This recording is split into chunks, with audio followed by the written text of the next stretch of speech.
led up to their flat. Sinbad kissed the hand he held softly in his own, but his mouth felt rough on her smooth skin. Nora looked at the spot on her hand that he had kissed. Flecks of stone and dirt had fallen on the top of her hand where his lips had been. She stared at this, confused, while she glided alongside of Sinbad toward the door. The song in her head quieted as she tried to reconcile the rough touch of her seducer with the soft look of his face and skin. She felt a vibration in her purse and saw the faint neon glow of her cell phone light up. The vibration of the phone, combined with the incongruity of her seducer's kiss, momentarily released her from her trance as she realized Sam was calling her. Aware that he would be worried about where she was, she answered his call. "Hello?" Sam didn't respond. The signal from inside the alley was too weak to hear him. Pulling her hand from Sinbad's laced fingertips, she ran back out to the main street to try and get a better signal. Sinbad, annoyed that he had not had a tighter grip on her hand, crept back down the alleyway toward her, like a panther stalking its prey, camouflaged by the deep, dark shadows of the night.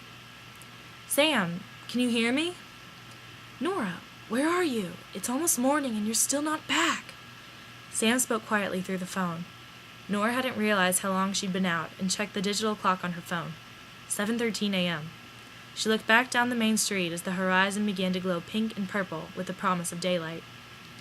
"Sorry, Sam. I must have lost track of time. I've been with the same guys that we were with at Feria. I'm actually still with them here. I'm fine. We're just..." Nora turned silent as she looked back and her eyes froze on a puddle at the mouth of the alley. "You're still out with that guy? What?" The new daylight reflected off of it and onto Sinbad's lurking figure. "Nora, what's going on? Where are you?" It illuminated his face, revealing not the features of the handsome stranger she had met earlier that night, but instead a creature with pale, cracked skin and thin, hollowed limbs. She gasped, terrified. She began to back away, but Sinbad sprang back out into the main street at her, not realizing dawn was upon them. "Nora! Can you hear me?" Nora stretched her arm out in defense of his attack. He grabbed it and locked his hand on her wrist. His grip was so tight Nora thought her fingers were about to fall off from the lack of circulation. Click. The last bar of battery vanished, and Nora's phone went dead. "Ah!" Nora screamed in agony, twisting and writhing against Sinbad's unyielding grip, pulling him out into the street with her. She looked at his face, still hidden by the shadow of the tall buildings, and saw his mouth open in a malicious smile, and realized she would not be able to free herself from him. With one last effort, she yanked and pulled her arm back towards herself, bringing Sinbad into the light of the oncoming day. The warmth of the rays stretched across his body, and he could no longer hide his demonic form beneath the shadows. His warm, bronzed skin had been replaced by cold, ashy whiteness. His arms had grown long and distended, with clawed hands at each of their ends. Gone were his beautiful suit and shirt, and his bare body appeared to be a living marble corpse, crumbling with each movement. The only feature that remained unchanged were his dark eyes. Nora gasped in horror upon realizing Andy's warning about los demonios de la noche was not unfounded. The creature tried to retain his hold, but the morning light was causing a rapid deterioration of his stony body. He made one last desperate attempt to pull Nora into his lair with the others and back into the shadows, but his white stony body crumbled with each second in the warm sunlight, until he was nothing more than a pile of dirt and dust in the street. Nora ran in terror through the street just as the city was beginning to wake up, and the streets again began to fill with people heading to work. She didn't have time to notice passers-by staring at her as she frantically sprinted, past the Torre del Oro and the Triana Bridge, back home to Reyes and Alfonso. She stood again in the hallway, breathless, and closed the door behind her, hoping Sinbad's followers had not been able to chase after her. "Chica, ¿quieres comer?" Reyes called to her from the kitchen, asking if she wanted some breakfast. Shaking, Nora walked down the narrow hallway, nearly knocking over the small plants and religious statues, and turned into the kitchen. "Ay, chica!" Reyes nearly dropped her breakfast plate when she saw Nora's face. Normally rosy and full of life, was pale with terror. "What happened?" "It was the demon," she gasped. "A man I danced with at Feria told me about a creature that tries to seduce the women who hear his guitar and listen to his song, but is actually some demon that tries to steal the souls of these women and keep them with him forever.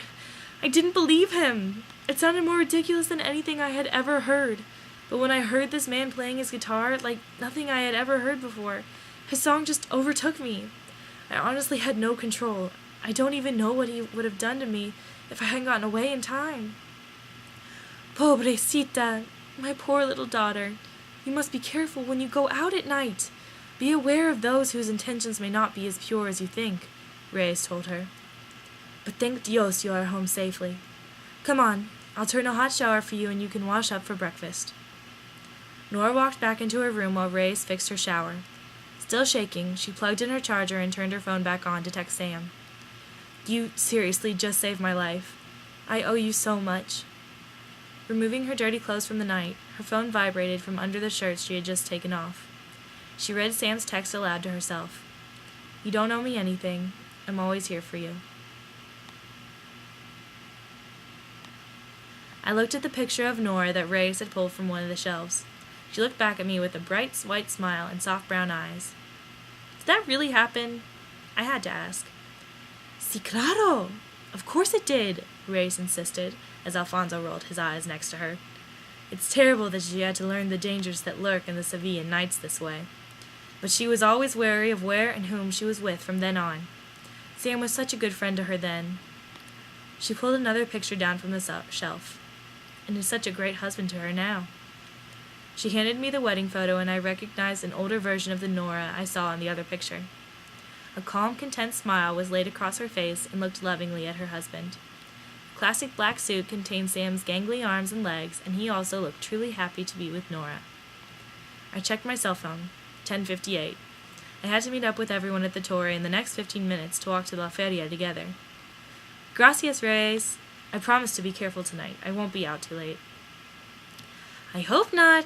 Be careful and stay with your friends, but have fun. And watch out for el demonio de la noche, Reyes called after me, her jagged-toothed smile showing through her lips as Alfonso shook his head at her. I checked my phone once more, a full battery, and opened the heavy metal door to let myself out to the street and set off into the night.